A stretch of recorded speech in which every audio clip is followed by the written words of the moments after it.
Hello everyone, my name is Ihab Saif and this is the weekly knowledge sharing session. Our guest today is Dr. Hernan Murdoch. Hello Dr. Hernan, how are you? I am well, thank you. How are you? Thank you very much. I'm fine, thanks.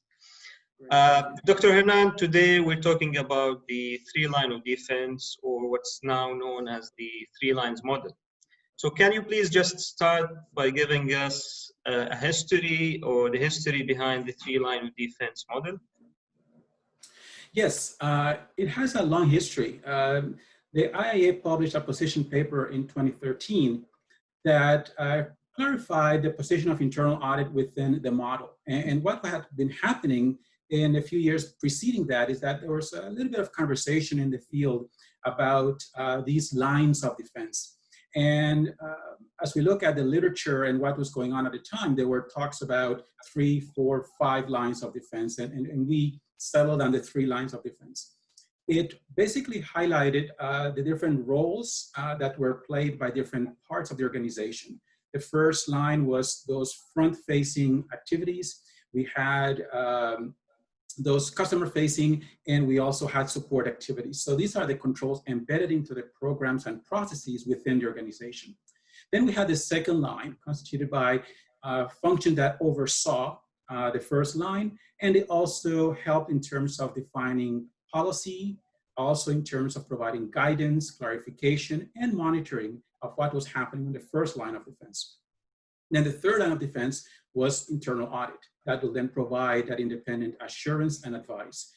The model then also showed that the first and second lines reported to management, and the third line reported in a dual fashion directly to the board of directors and administratively or dotted line to management.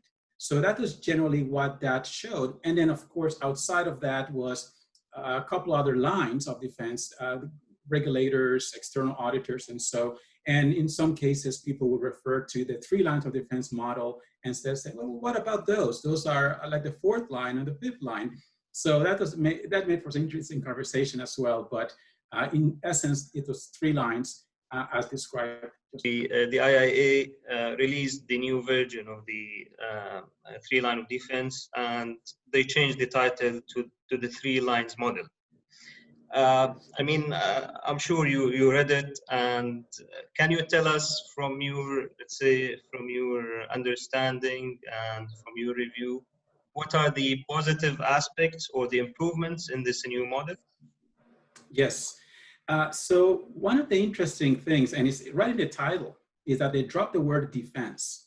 And that was the result of a lot of discussion in the profession about that word and the implications of that word and how it was being interpreted and how the model was being used.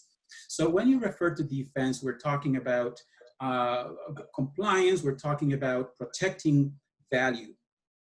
And that's commendable, that's very important. However, what that also did, it kind of put internal audit in a box. And what happened is that then we were thinking in terms of what is our place within the organization, especially in light of our definition and our mission, which is not only to protect value, but also to enhance value.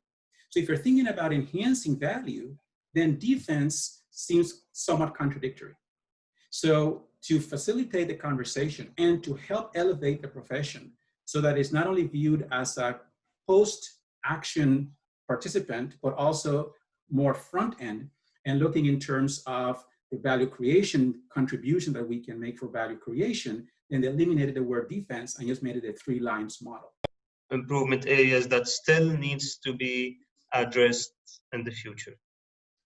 Well, first I would like to comment a little bit on what other things it did. So in addition to broadening the scope of the model by moving it away from just defense into what other people will think of as offense or value creation, it also really spoke abundantly about cooperation, about collaboration, about communication.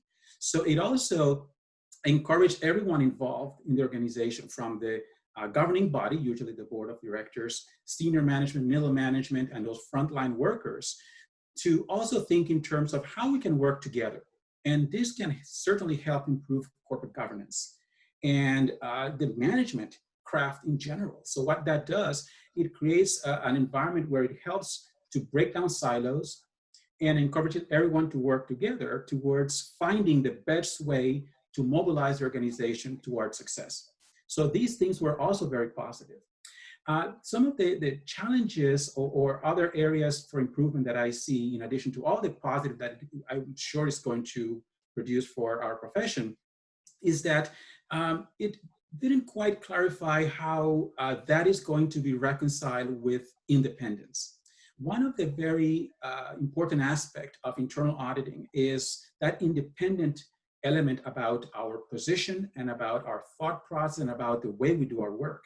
So as we're thinking about offense, it helps us to support the idea of advisory services, consulting services, which is also part of our definition and part of the service that we provide the organization. But is this going to start to create some confusion between that goal of helping enhance value and provide advisory services and offense?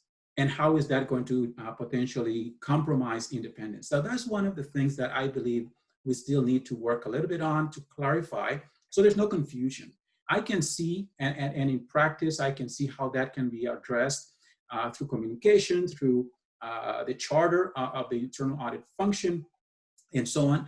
But we definitely need to be very thoughtful in how we do it so that we don't create confusion and we don't compromise our ability to provide assurance for the organization. The other question that I have has to do with the outside parties. So as I was describing previously with the concept of the 4th and 5th lines when I was mentioning the regulators, that group is one, and even the external auditors to some extent, it makes me wonder how they're going to treat that aspect of internal audit having that much work as relates to offense as well. Is that then going to reduce the amount of reliance they can place on internal audit? And I think that's another place where we need to see how that is going to be settled. The regulators play an important role in a lot of industries for a lot of companies, and they are probably going to also opine on how they see this working, so that as we try to become more active players and more valuable contributors, that we're not at the same time undermining what has historically been our primary mandate, which is assurance.